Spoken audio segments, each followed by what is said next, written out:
Awesome. Awesome. Wow. Welcome to the podcast, the one student, one book, one author mantra, the Global Readers Circle, the ultimate podcast that is designed to inspire and motivate a lifelong learner, an intentional reader out of every global person. Well, on behalf of our family and our global audience, it's an honor, an immense opportunity for me as a person, and I'm sure you'd be humbled, be so humbled. I have a privilege to introduce a papa, a poet, a dog lover, a reader, an author, Rick Christiansen. Author Rick, are you there? How you doing? I am here, and thank you so much for having me on the show. I really appreciate this opportunity. Uh, all authors love the opportunity to talk about themselves and their work, and you've created a forum where we get to do that. So I am in, as they say in this country, pig heaven. I'm in there, ready to share whatever I can, and I just hope that what I'm able to do today is adequate and meets the mission of this incredible program. Wow, thank you very much. Thank you very much for your kind words. They're very inspiring. Well, I looked at your ball. You are so tall, so cumbersome. So far, this world of reading, writing, poetry is concerned. Well, poetry is a therapy for me. And I believe that nobody knows or nobody understands the spirituality, or will I call it the significance of written words like the poet. Well, before we delve into this show, I'd like you to tell us about you. Tell us about author, poet Rick Christensen. Tell us about you. Okay, well, kind of a brief bio. I'm a retired corporate executive, uh, and I was able to take early retirement about 10 years ago. And I have started a second career as a poet, writer, editor. I teach workshops, and I've also gotten back into.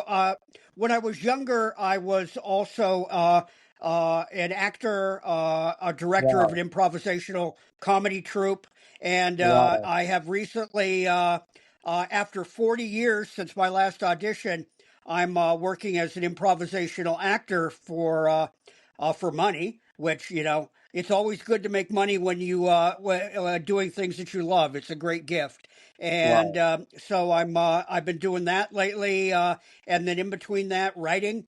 I am editing books for a few other people right now.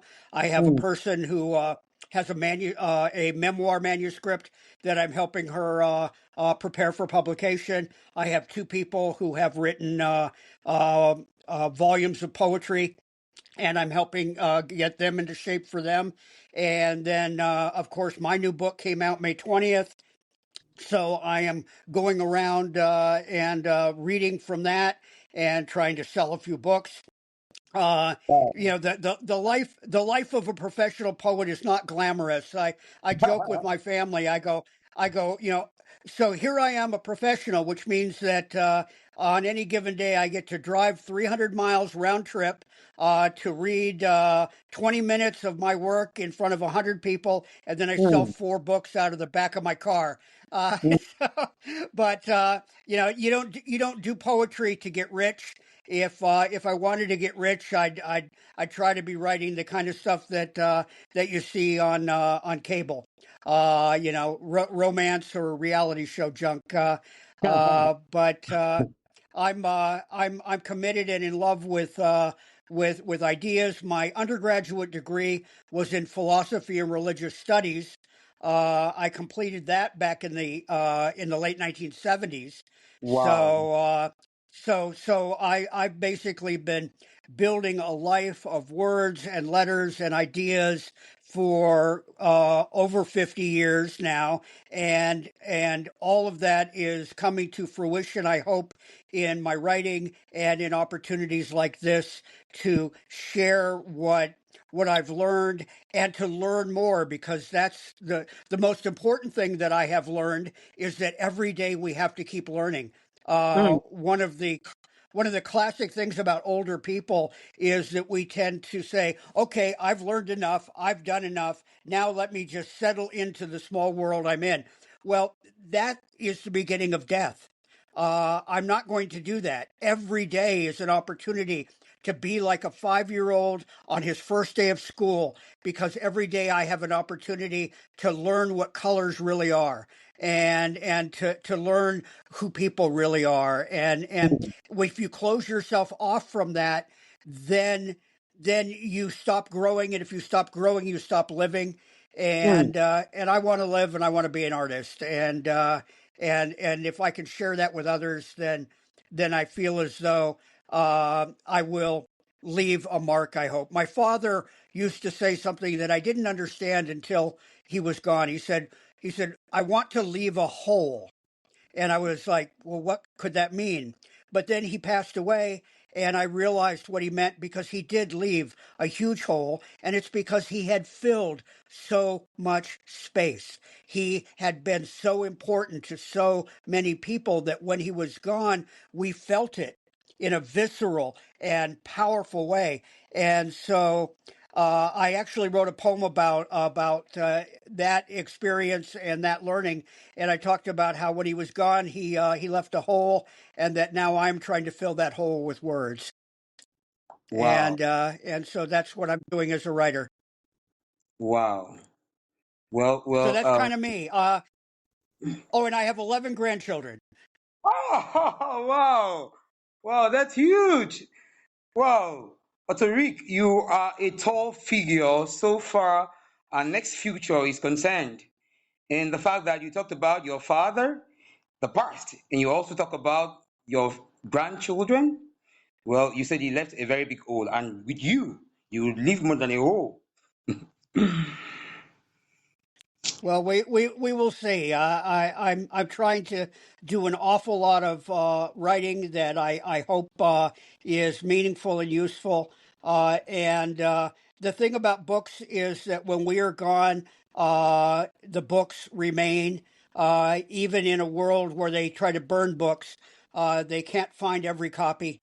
Well, And that would be a very serious discussion on this session because nobody understands the spirituality or nobody understands the significance of written words like the poet. Like I shared with you, poetry is like a therapy for me. I could have my healing. It could feel like medical drugs. Like it's different when you can relate with the author's voice and his wordings. Well, I don't believe that anybody in this world would understand the significance of written words like you, the poet. Well, I think that, yeah, that's something that I think everyone who is finding success in writing, particularly poetry, because poetry is unique in that it is a discipline where we attempt to say as much as possible in typically as small a space as possible. It's almost like little spiritual telegrams where you need to where you need to try to convey a big story with just 10 words.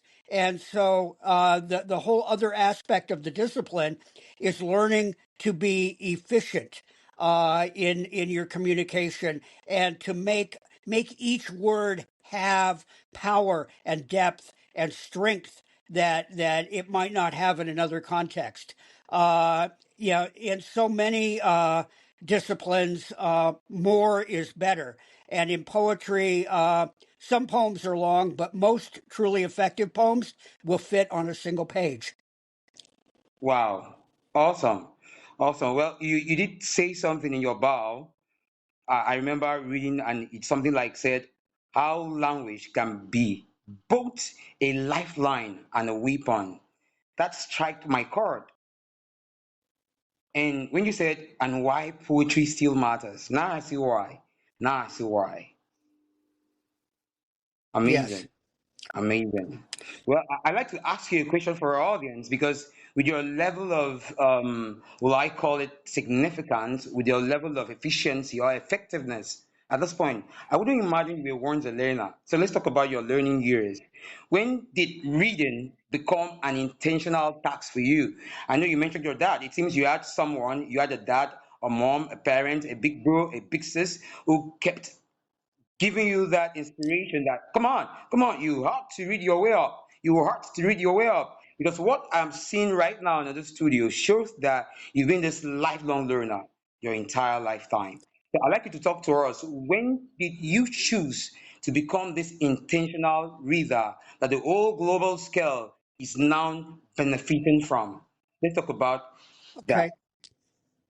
All right. Well, uh, I guess it goes back a really long time. When I was 3 and 4 years old, I was living in a home where reading was an essential part of everyone's daily culture. This is back Wow. before television was really a big thing. I mean, I'm talking 1961. Hmm. And so the newspapers, magazines, the family that I was around, parents and grandparents, that is where they got information. And I remember being 4 years old and being jealous that they were able to look at this code on in a newspaper, and I could follow the pictures, but they were getting this treasury of information from all of these little squiggles. And so I still don't really understand exactly how it happened, but I apparently kind of taught myself how to read when I was 4 years old. I just started Wow. to recognize by sitting with parents and grandparents and having them read aloud and following along with my Hmm. finger on the page. And so Wow. by the time I began school, I knew how to read. Now in Wow. America at that time, that was actually a difficulty because they were very structured in education. And a little boy who came in who was already reading was not consistent with their program or their paradigm. So I was Hmm. actually discouraged initially in school. They wanted me to it was like, no, don't come in here with this simple news story about dinosaurs. We want you to be talking about Dick and Jane and see Dick run and Jane has the ball, and they wanted me to go back to basics, and I became very frustrated with that, but very quickly was able to get back on point, and I have been reading since the beginning of my memory, and it has been my window into the entire world.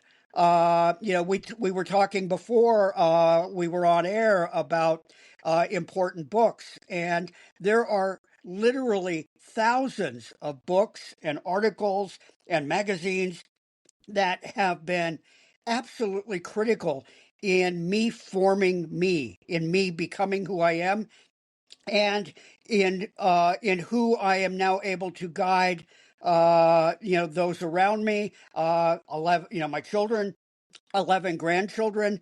I want to introduce this treasury of information that I think is essential for us to do anything in this world. Information is power, like we were talking about, and particularly the written word is the greatest reservoir we have, the greatest resource we have for acquiring that power. And then once we have that power, we can use it in the world to make things better for all of us, which is, I think, the reason we should all be here, is to make things better for everyone else. I am not a traditionally religious person. In spite of my last name, Christiansen, I would not define myself as a Christian, but I would define myself as sort of like a backyard Buddhist, and within that, is the Christian concept of the golden rule, which is do unto others as you would have them do unto you. That is so critical, and that's what I think language and reading and books do for us. They give us the opportunity to first know what others need, and then the tools to perhaps help meet those needs or to help create institutions that will meet those needs.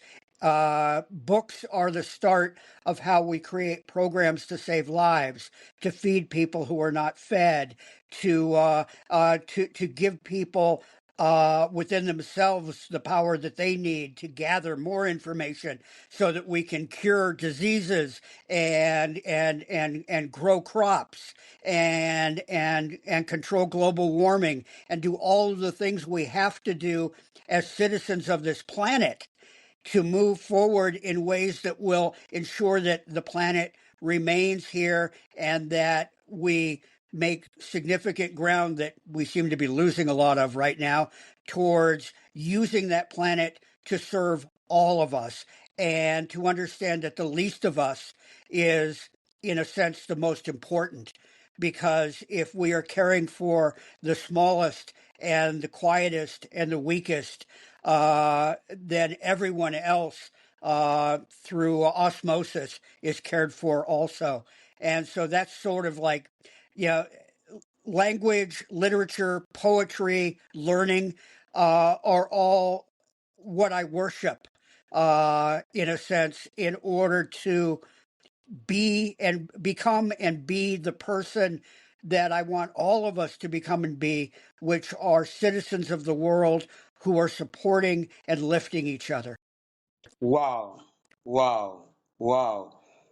Well, if you're going to be streaming this, we've been onto an amazing mind, a universal mind, a mastermind, Otto Christiansen. And it's an awesome episode that you would never have to devour alone. You need to call your family, you need to call your friends. They need to know that there is power when you choose to stay a reader and an intentional lifelong learner. Well, Papa Rick, I'd like to ask you because you talk so passionately about our dumb words. We talked about food shortages.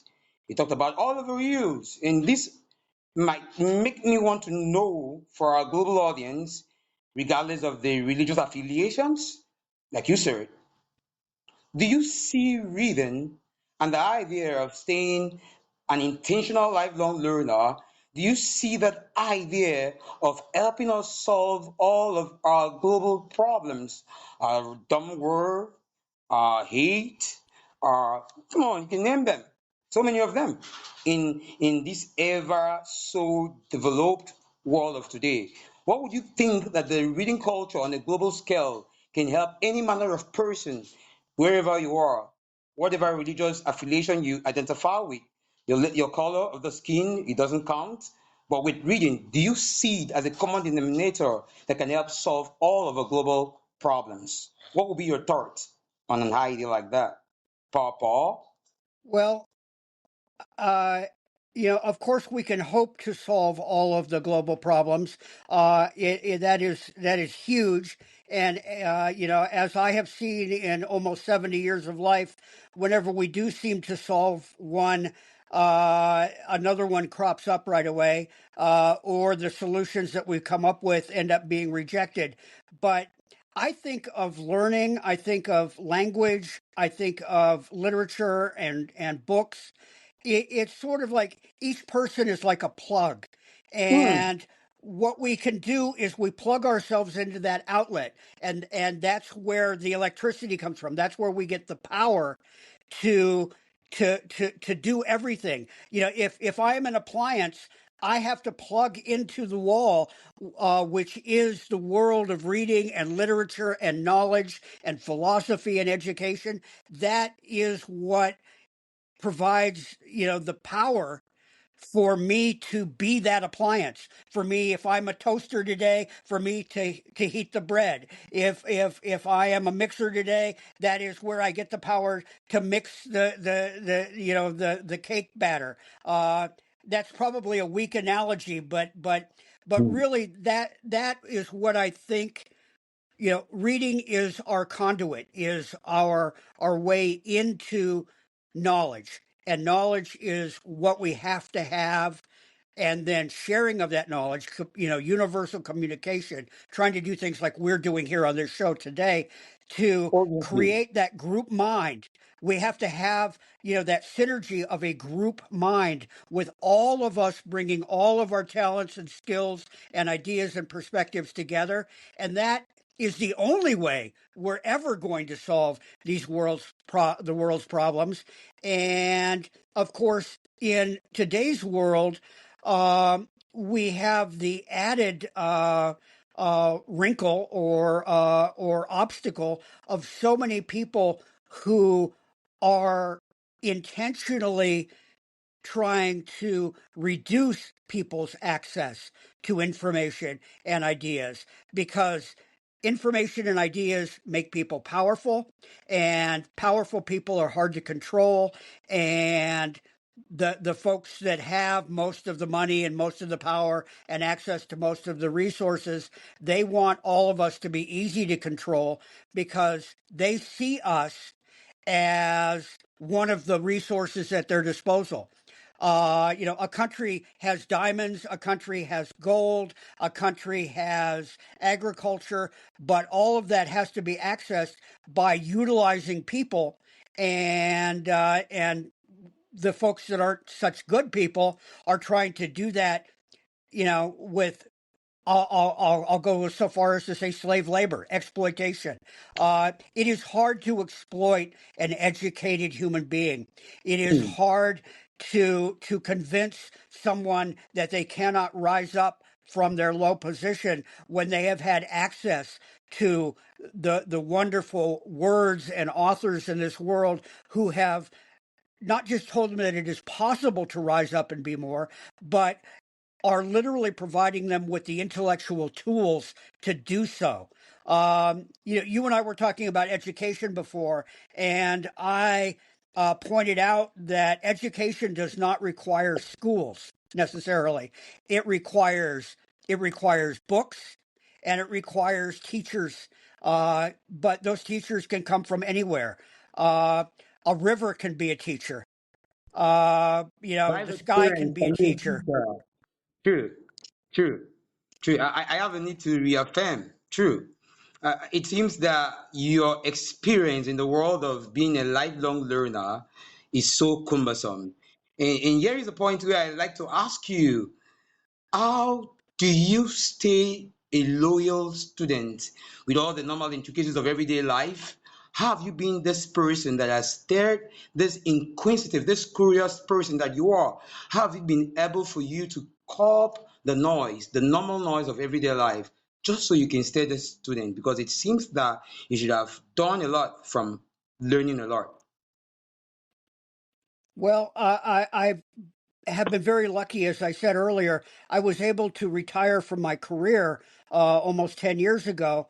And, the key to learning is time. Because you have to have the effort, but you have to have the time to apply that effort to acquire. And I spent many years where most of my time and energy was being spent serving corporate America. I had this job, and they gave me money, which I used to raise my children and own a home and have a lot of the trappings of a good life in America.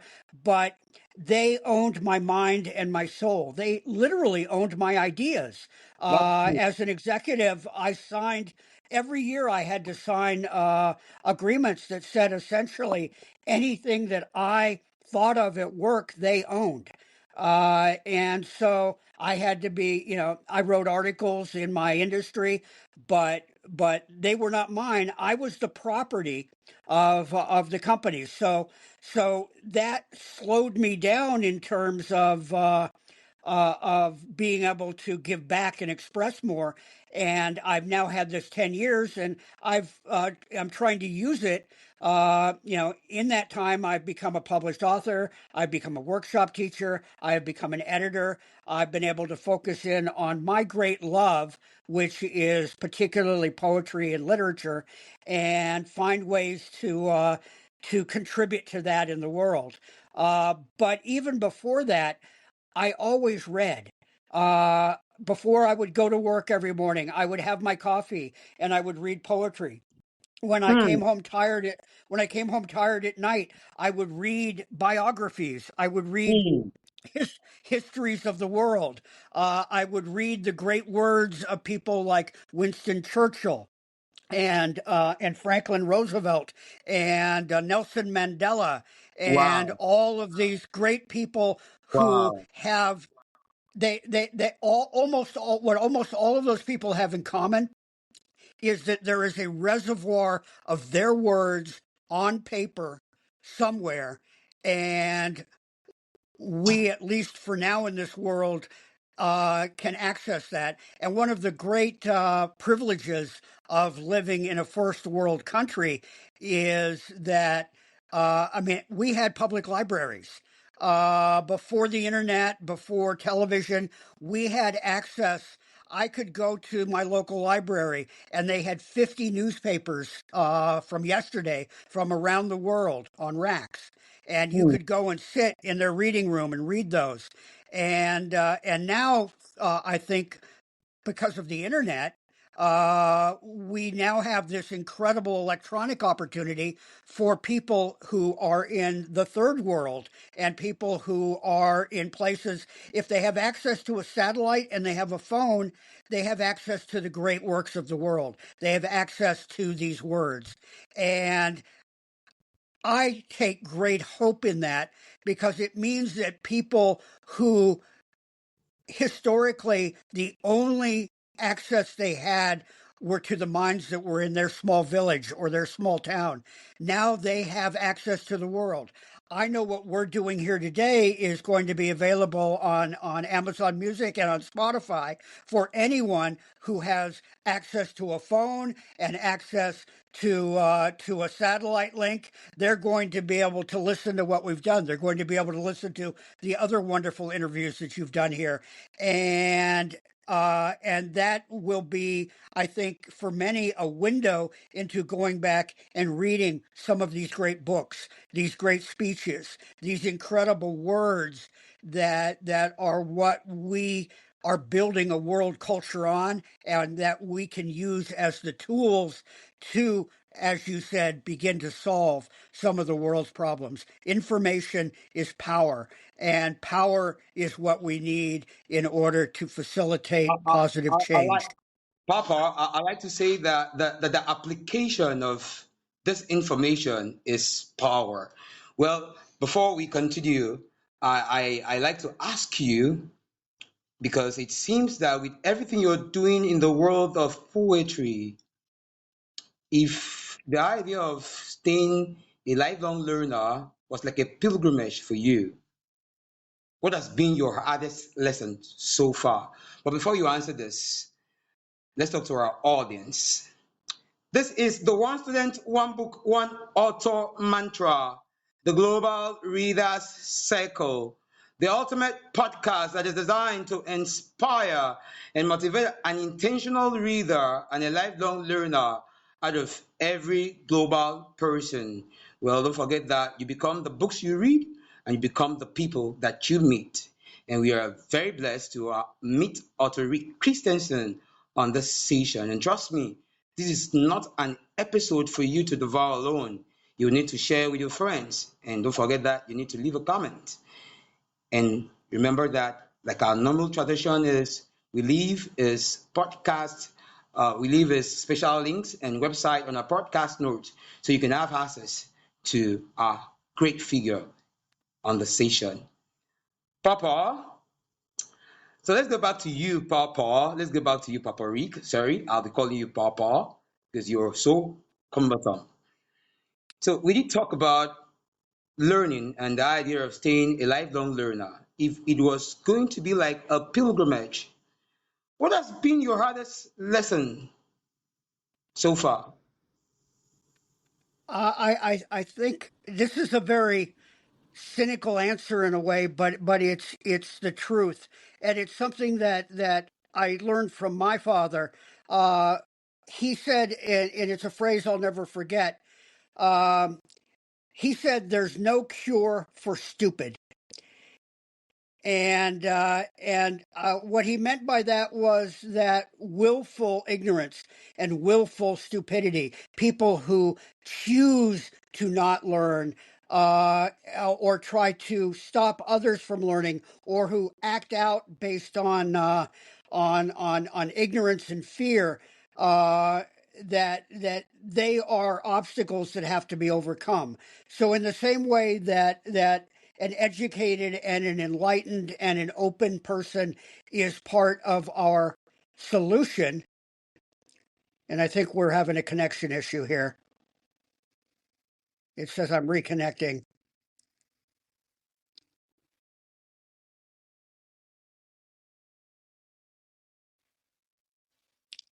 Okay, it looks like we're back.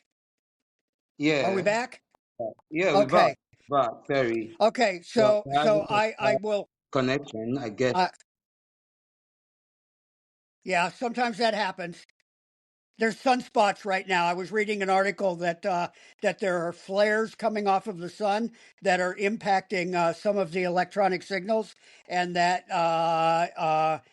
there may be some problems with satellite connections and internet connections. So maybe we just fell into one of the sun flares for a moment there, but it looks like we're back, right? Yeah, we're back. We're back.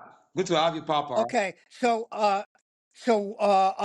I guess at the risk of restating a little bit, I'll go back to that lesson, which is that the enemy of learning is willful ignorance, and is the people who are trying to not learn for themselves and then trying to stop others from learning Mm. because they know that knowledge is power, and when people have power, that gives them agency, that gives them the ability to start to impact their own lives and their own decision making on what they're going to do, and it becomes more difficult for them to be exploited.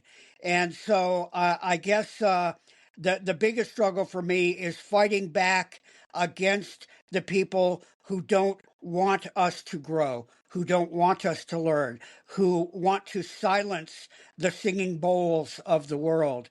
You know, that there's that Zen concept of a singing bowl, where they literally run their finger around the top of it and it creates this tone. And that tone can be used by an individual or a group in meditation, or to basically, find that vibration and get in touch with the universe. And every person who is striving and educating themselves, and then trying to share what they have learned with the world, is a singing bowl. And I think that the people who want to exploit everyone, they are afraid of those voices. And so that's the pushback. That's we were talking earlier about let's find a place to communicate where we're not going to be looking necessarily at censorship. There are platforms like that are controlled by, dare I call them, the oligarchs. But there are platforms that we utilize every day, and they are subtly using AI and algorithms to try to mask, or I don't want to sound like a conspiracy theorist, but they control the means of production, and within that control, they then make decisions on what can be produced. And so, yeah, if there's a struggle in this world, it's finding ways to use the avenues that we have to share ideas and thoughts and all grow together, when many of those avenues are controlled by ignorance, when they are controlled by fear, when they are controlled by stupidity, and folks who have a very narrow point of view on what is important, and what they believe is important is only what they can see, obviously serving them. And that is I mean, that's isn't that the struggle that we've been in since the beginning of civilization, between people in power and the thinkers and the philosophers and the educators who are trying to help people have their own power and their own agency and not listen to the king. Awesome, awesome, awesome. Park Rick, it is so huge to have you on this spotlight. Well, I think we get to the point where I would love you to share your ministry of writing with us. We have Not a Hero and Bone Fragment. Well, I'd like you to talk about your writing. Here is the point where you would have to take us into your ministry of writing. Let's talk about what you're trying to do, the problems you're trying to solve, what you're hoping to see, the paradigm shift, like you discussed. What problems are you trying to solve with your ministry of writing? That's an interesting question because there are what they call message poets, where they are specific. They're writing to a specific message with a specific goal. They're writing about a political movement, or they're writing about a specific religion. I am more on the side of trying to create art. And then if there is anything edifying or message within that, then let the person find that. So my poetry is not, I have a few very political poems, but most of my poems are about self-exploration or ideas about, how the individual functions within a family or a relationship or society, or growing past their own guilt, growing past their own prior mistakes, uh, overcoming things like neglect and abuse. I, uh, I have said more than once that I have found that writing is a way for me to digest my experience and my life, and to explain myself to myself. Wow. Uh, I when I sit and I write something down, then I have revelations and epiphanies that I don't have another way to access. That's the tool that I found that allows me to be my own therapist, my own counselor, my own educator.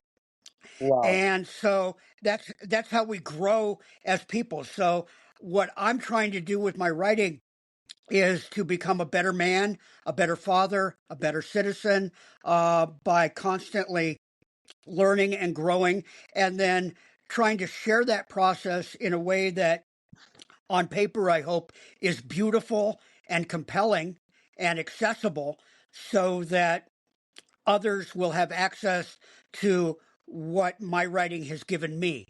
I hope it can then give a bit to other people. And of course, that is always an ongoing battle. And isn't that the challenge for every writer, to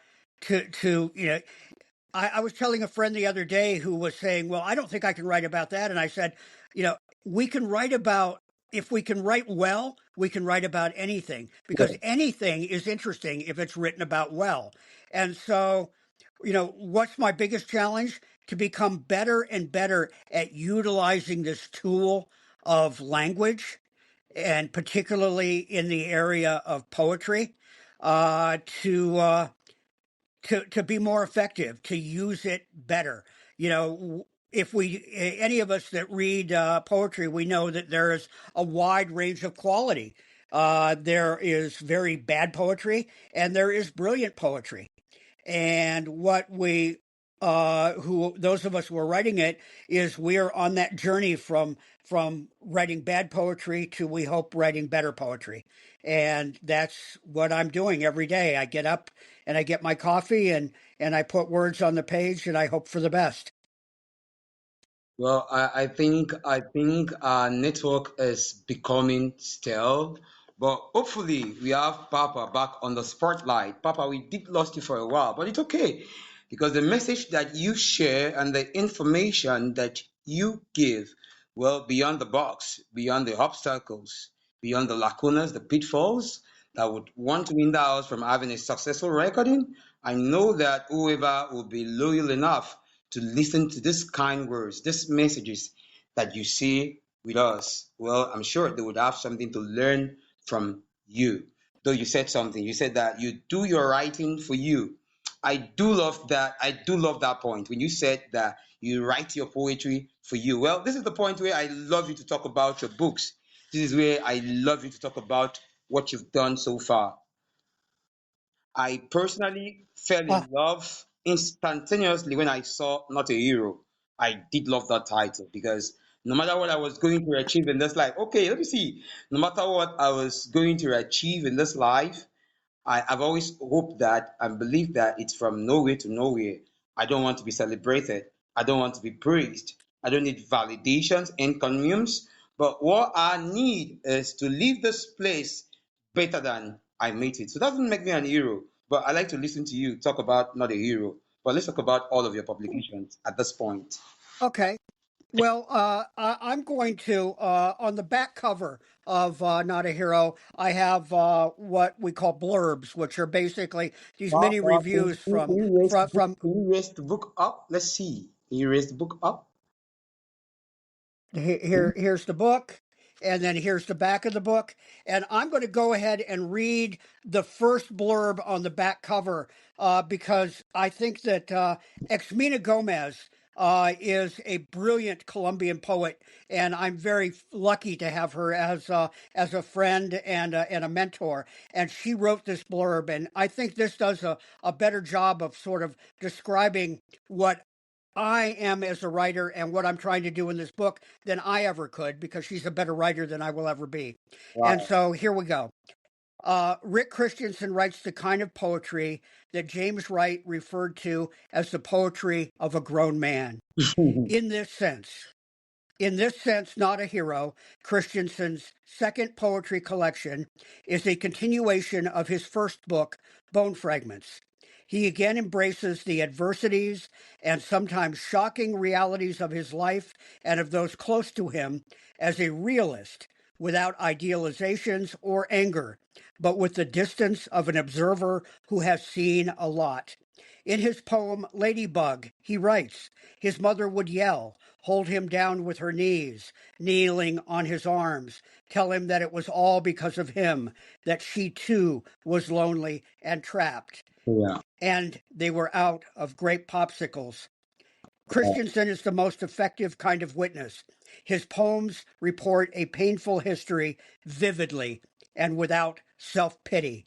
Hmm. So I am deeply honored by those words, and they go a long way towards what I am at least attempting to do. She has I seen it and then spoken of it in an incredibly charitable and an eloquent way. So when I talk about writing for myself, yeah, the next step beyond that, by writing it and putting it on paper and publishing it, is I am hopeful that what I am producing in order to digest my life, my experience, and my world will hopefully help others do the same. Which, isn't that what all great literature does when it accomplishes its goal? You read a book and you are changed. You read a book and you have more tools for moving forward into your next day. I am ambitious that my poetry will at least occasionally, uh, hopefully, fulfill that for someone, and I'm working very hard to make that the case. Wow. Amazing. Amazing. Awesome. Well, Pa Christensen, I appreciate what you do because though you keep saying I am doing this for me, well, your story have become a story. And if poetry is a therapy for you, well, it is now also a therapy. Thank you very much for staying so committed, and thank you very much for putting on the discipline required to do what you do. We really do appreciate it. Well, this gets us to the point where you would take a 10 books challenge. Obviously, you would never have been able to do so much without reading so much. I know from what you share with us that you've had bourbon and mammoth of experience in this Creole world, but yet you find to you find the commitment, the discipline to hide some of those lacunas, pitfalls that would have stopped you from putting on those feet. So I know that you should have had role models, inspirations, people who coached you, who mentored you, or maybe experienced a book you read that probably transformed your life. And we are going to see that happen when you take our 10 books challenge. Parik, I'm sure you'll be willing to take us by your hands. Well, you thankfully gave me the opportunity to prepare my thoughts about this, and I spent a couple of hours yesterday morning trying to pick 10 books for that day, Well, well, and Parik, before you continue, I'd like to tell you that with the person we are listening to on this station right now, it seems that your reading lifestyle has evolved over time.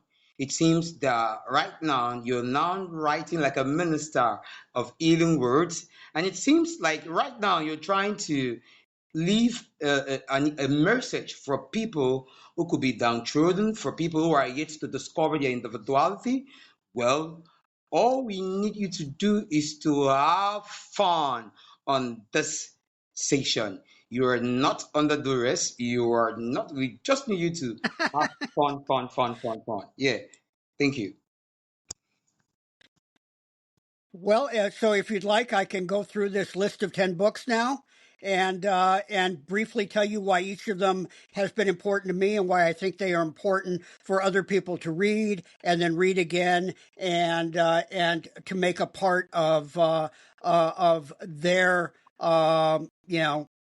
pantheon of ideas and thoughts, because each of these books has been critical to me through the years in helping me define who I am and who I want to be as a communicator and as a citizen of the world.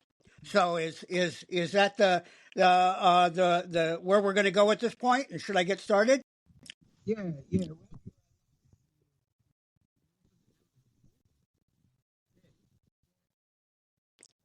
Your audio's going away, my friend. Okay, I said you are There allowed. we are. Okay, I said you are allowed to call the name of the book, talk about the ones that really click for you and why. Okay, I will do that, and I will try to do it quickly without too many words. I tend to on paper I am very good at being compact, but when I'm in person and talking, I tend to say the same thing multiple ways and too often. So I've got this written down, so it'll be a little more disciplined. The first book on my list, and I read this for the first time probably when I was 12 or 13 years old, is Slaughterhouse-Five by Kurt Vonnegut. This book introduced me to philosophy, the idea of free will, and it was my very first profound exposure to the futility of war. He writes a lot in it about an American bombing in World War II of a town in Germany called Dresden, and we firebombed it, and in one night, essentially murdered over 50,000 civilians in a town that had no military installations, had no industry that supported the German war effort. They made pottery there and music, and we did it basically to destroy the morale of the people. And that is one of the horrible things about war, is that we use war to control people in bad ways. So Slaughterhouse-Five by Kurt Vonnegut. Second, a book called 100 Years of Solitude by the Nobel Prize winner and brilliant author Gabriel Garcia Marquez. That book is the best reflection of the history and trauma of Latin America that I've ever read.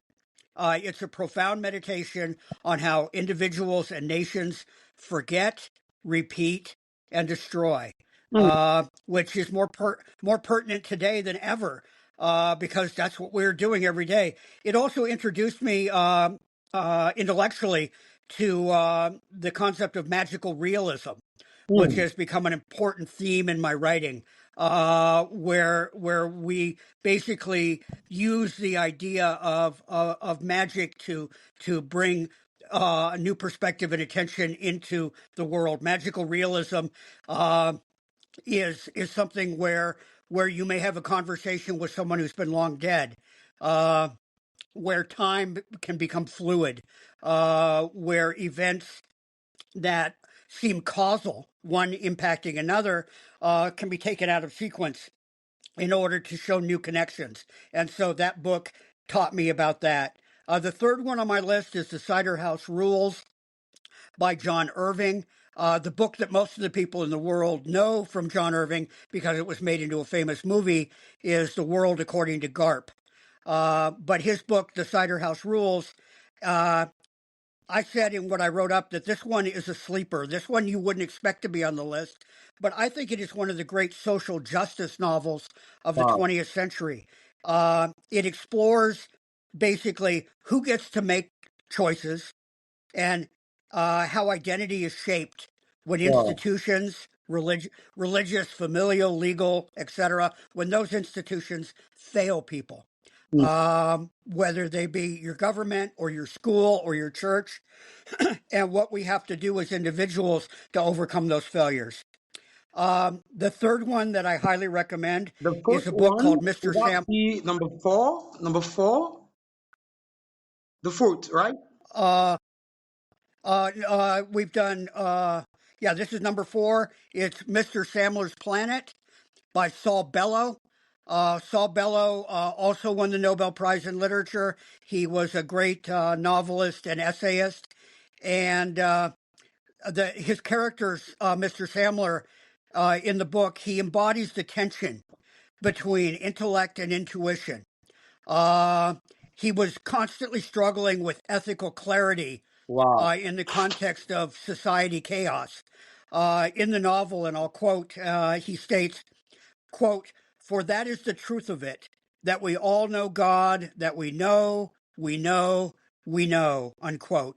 So basically, this book posits a universal moral awareness. And I think we may be frozen again. So I'll wait until I hear from you that you can hear me.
Hey, And you're okay, back.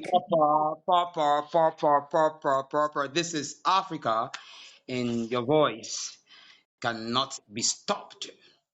Obviously, with all the lacunas and pitfalls, we would always try to make this happen on a bigger and a more clearer and succinct, concise voice, your wordings. Okay.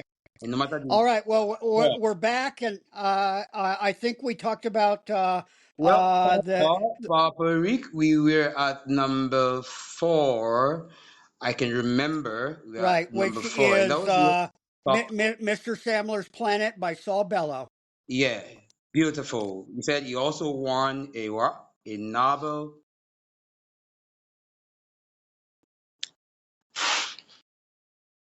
That was number four. That was number four. Are you there? Did we lost you Yeah. again? Okay. Yes, I am. Okay, beautiful. I'm back. Can you hear Before me? you continue, Rick, before you continue, we would have to talk to our global audience that we've been onto amazing figure, a poet, an author, a dog lover, a reader, a grandfather, a lover of language, a poet. Well, you can't afford to stream the station alone. You will need to share it with your friend. This is the One Student, One Book, One Author mantra, the Global Readers Circle, your ultimate podcast that is designed to inspire and use by Ricks and Christiansen authority as a poet and author to inspire you to become a lifelong learner and intentional reader like Pa Rick did. Don't forget that you become the books that you read and the people that you meet. Pa Rick is a cumbersome figure so far this world of writing and reading is concerned. Parik, Parik, thank you very much for being so patient. Thank you very much. Let's continue. Number four. Number four is Mr. Samler's Planet by Saul Bellow. Uh, this is more than anything a book that communicates to us that there is a universal moral awareness and that we can tap into that and that we need to try to live up to it. And so yeah, that's why it's one of the great books in American literature. Saul Bellow won the Nobel Prize because Wow. he was a great moral voice. Number five is Gravity's Rainbow by Thomas Pynchon, Hmm. and I put this book in here because it is one of the best novels about the struggles in our postmodern world, the dilemma of maintaining and retaining our humanity from within the military industrial complex that we have built. Uh, Technology steals our souls. And I think that this is even more pertinent as our world tumbles into war and fascism, fueled by that technology. We are fighting wars with drones and artificial intelligence now. And Gravity's Rainbow by Thomas Pynchon makes a strong argument in a very artistic way that all of us are complicit in this and that we have to try to find ways to use the technology not for war and destruction, but to do things like save the lives of children by improving medicine and and agriculture and food insecurity and things like that.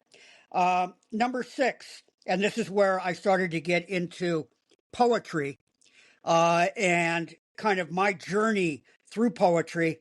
The first book of poetry that profoundly impacted me was written in the 1800s. Many of these poems were written during the time of the American Civil War in the 1860s, almost 200 years ago now. Leaves of Grass by Walt Whitman. Before Whitman was writing, American poetry largely mimicked European poetry. It was kind of cheap imitations of the great works of Europe. Whitman wrote in what's called free verse, which was these sprawling, unmetered lines that tasted like natural speech. It was like he was talking directly to you on the street. So he essentially invented American poetry with an American voice, and that voice has become really the voice of modern poetry throughout the world. The whole idea of like poetry and rap music and these slam poetry sessions.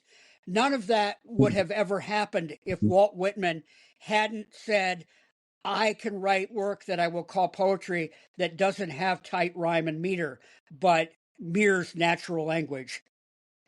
Number 7, again, a poetry collection. It's called Spring and All by William Carlos Williams. I see Williams, who was a physician, by the way, a doctor, in his daily life, but a brilliant poet. I see him as the first 20th century answer to Walt Whitman. He read Whitman, and he then migrated into more using plain speech to create beauty and elegance. Walt Whitman was the seed, and William Carlos Williams was the bloom. I think American modernism and modern poetry in general is built on the shoulders of these two poets in Wow. many ways. And then at the same time that William Carlos Williams was writing in the American 1920s, my next book is Harmonium by Wallace Stevens.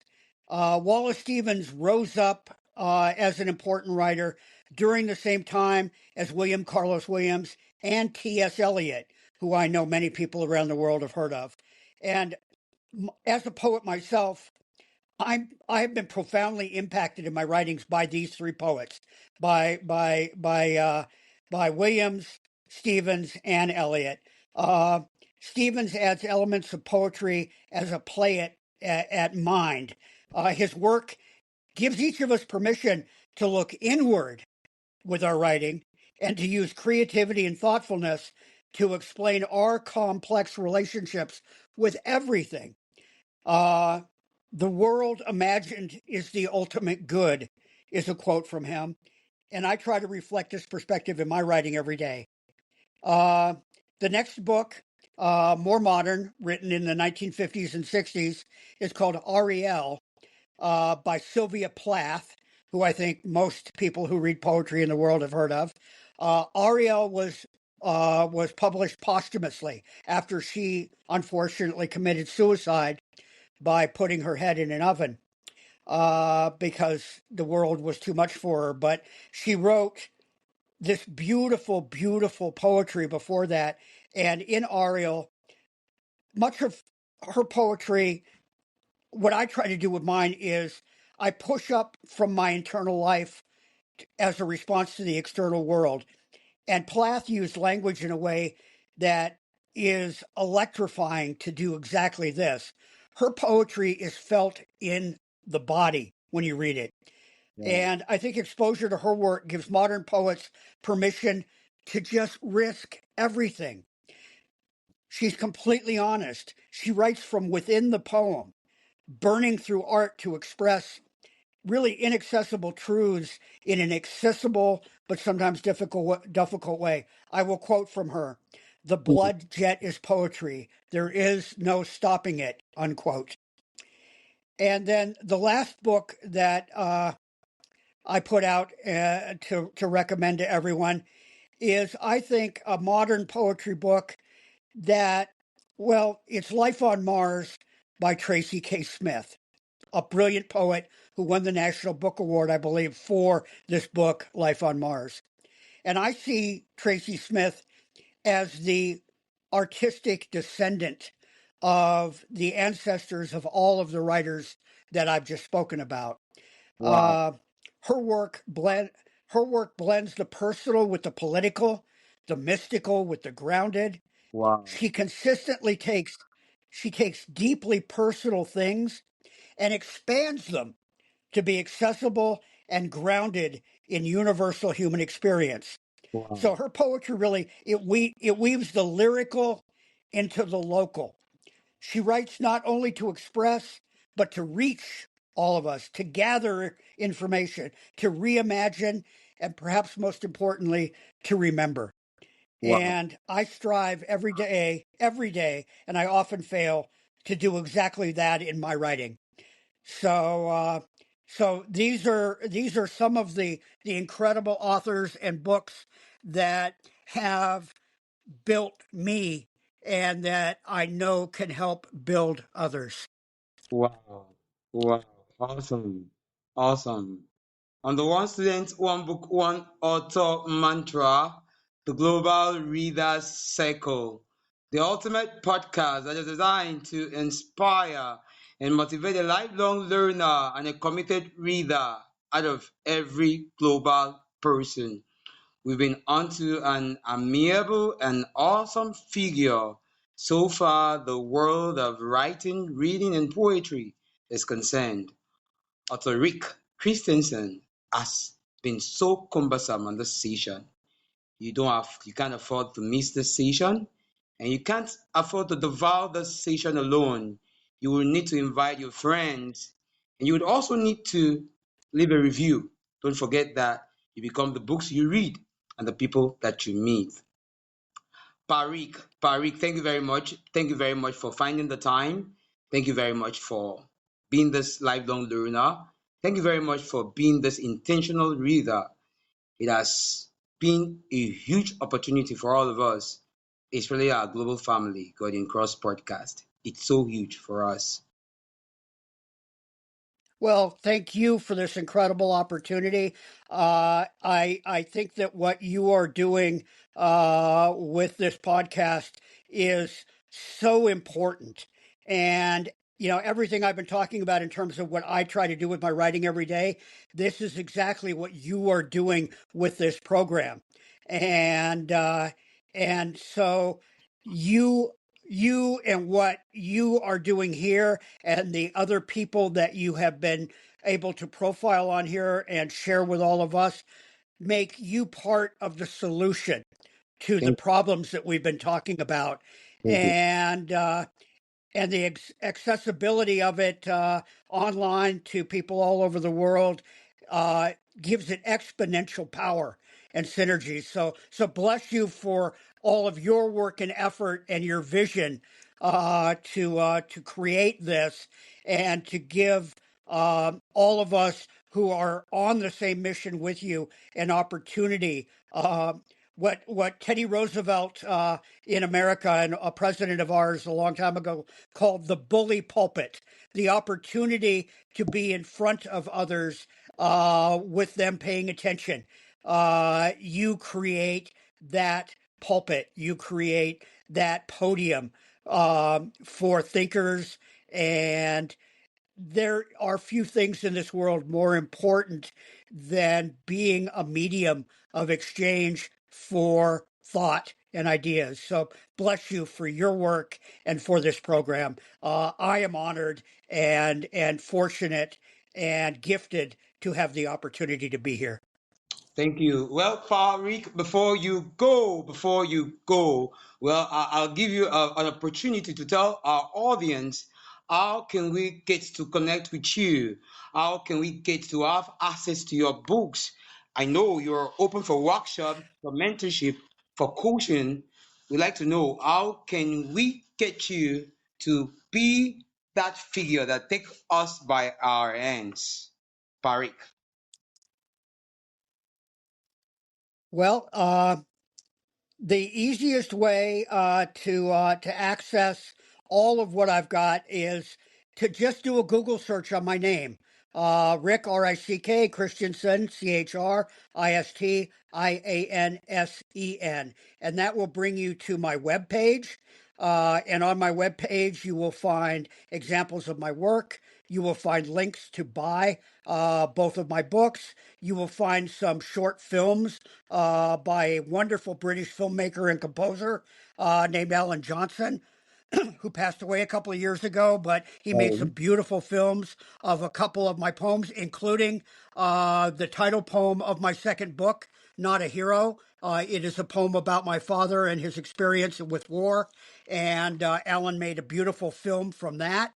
And then both of my books are available through Amazon, Barnes and Noble, Booktopia, over 400 independent booksellers around the world. I confirmed the other day it is available in South Africa and Zimbabwe. It's South Korea, Sweden. It's not translated. It's in English, but if you want to find it, if you Google me, you'll find different ways to get to me, and if you look for it, you will find the book available around the world. It just showed up in a book distributorship out of Cyprus the other day. So if you're interested in finding me, I'm not that hard to find. And when you find me, you will then find many others. I know that after doing this program, there are people I'm going to be recommending to you to get on here also. Finn Hall, who is currently the international poet laureate, beat poet laureate for the world. He just did a wonderful anthology on anti-totalitarianism that I am blessed to have 2 poems in. A gentleman by the name of Hiram LaRue, who runs Poetry X Hunger and uses poetry to generate money, and then he uses the money to do things like he has been part of a program to build school gardens in Ethiopia and Somalia and Zimbabwe around public schools, where the kids are there all day, but they're also running a garden, and they're then going home after school with their books, but also vegetables for their families. So you will find people on my page who are working to use words as tools to make the world a better place. And that, if anything, is the most important message that I have for anybody, which is use learning, use words, use your ideas and thoughts and your voice to take the world from where it is to where we are able to imagine it can be. Wow. Rick, thank you very much. Thank you very much. I really do appreciate you for finding the time. Well, this is an opportunity for me to tell you about our Global Reading Symposium, the Messenger and the Messages, where I hope that our audience will have an opportunity for you to write from some of your unique lines, wordings, and prompts on those sessions. And I do believe that you would find the time to be part of our global community, because your voice, like I said, is huge, and your legacy is a lasting one. It's a huge privilege on behalf of a global family. Well, before you go, I'd like you to leave your last words to those people who are yet to read the book. I mean, with all the information in this world, they haven't find the time to read one book. And what would be your last word to those people who have access to all the books in the world they wouldn't want to read? And what would you say to someone who is downtrodden, who is yet to carve a niche for themselves? With your experience as a lifelong learner, what would you say to all these people who are yet to have the answers and who are feeling like, well, they are all alone? What would be your last words to these people? Nobody is alone. The world is a village, and books are a way to access that village. No matter how alone or downtrodden you feel, if you can find it within yourself to begin to read, or if you are not able to read, to find someone to read to you. And then you can read to others if you can read. And that is how we can become a world community. And a world community is our only way to make sure that we continue to have a world. Sorry, sorry. Thank you very much, Papa Rick. It's a huge opportunity for all of us. So far, this global family is concerned. I do appreciate you for finding time and going through all of these hurdles just to make this happen. And we look forward to see you on our global reading symposium. And we look forward to hear your messages. And we look forward to also attend your workshops. It could be visually.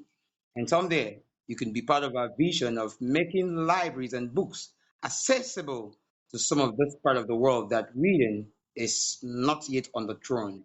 Our job is to leverage your experience and authority to inspire one person, one student to become an intentional reader and a lifelong learner. You have been an example, and people like you make this place a better place. Thank you very much, Daddy. Thank you. I do appreciate you, Papa. Thank you, my friend.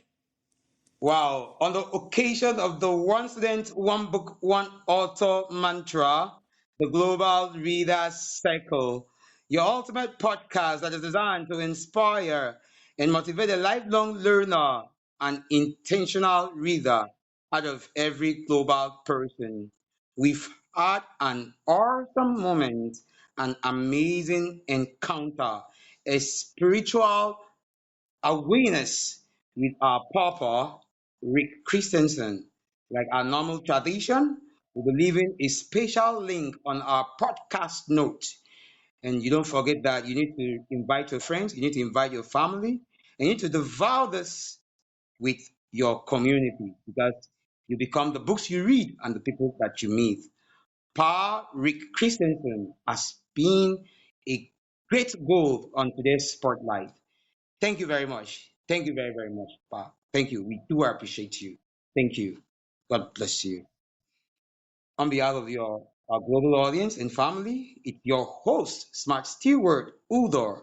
And don't forget that our global reading symposium is currently ongoing. Don't forget that you need to read one book, share a review with your friend, and this is how you can stay intentional and become that lifelong learner. You can learn to become a big figure like our Papa, Rick Christensen. Thank you very much, Papa. Thank you. Thank you. We do appreciate you. Thank you.